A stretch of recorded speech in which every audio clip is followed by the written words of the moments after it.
Okay, questions? Would you do an OPA? Good question. Would you do an OPA? Unconscious? Yes. But they were still breathing, so they might have to. I guess you could try. What's the OPA for? Opening Airway. In what position? supine. Were they supine? No. Because those keep the top of the neck further. Yes. So is it absolutely necessary if you're sideline or prone to put an OPA in? Probably not. If you have to roll them and put them supine, I would suggest you put an OPA in. Good question though. Any other questions that came up? BBM, not really great here. Why? Because they still had breathing rate, but it was below 12, so you should have BBM. You should.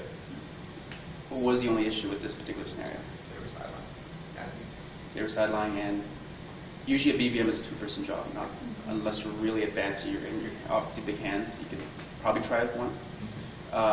But if they're breathing and it's a little bit slow, I'd perhaps try to do most of this first, and then if you're waiting, then you can BBM and try to help if you can manage it by yourself. So it's not wrong. It's actually a good idea. It's just it's harder in this particular situation to do that. In like any scenario, if they have the open airway, they're breathing fine, but they are unconscious, you'd still throw on an oxygen? Or no? I would.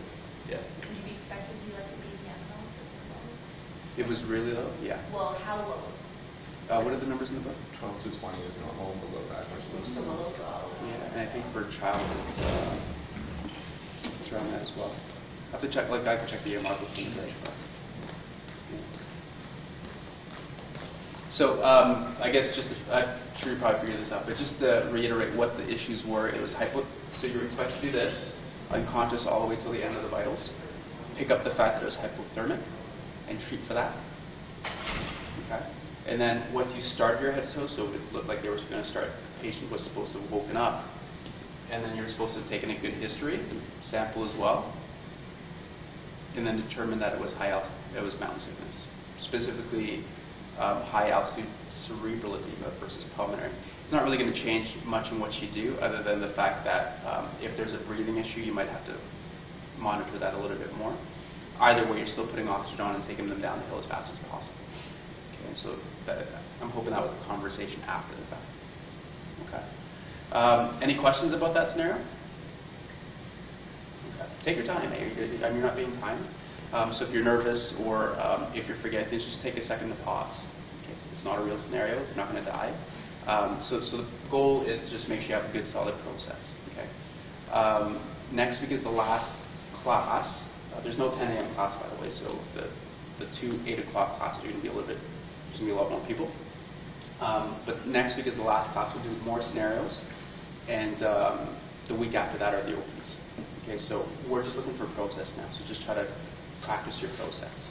Okay, if you don't get the condition, you don't get it, we can work on that. Okay, so let's have the other person go outside.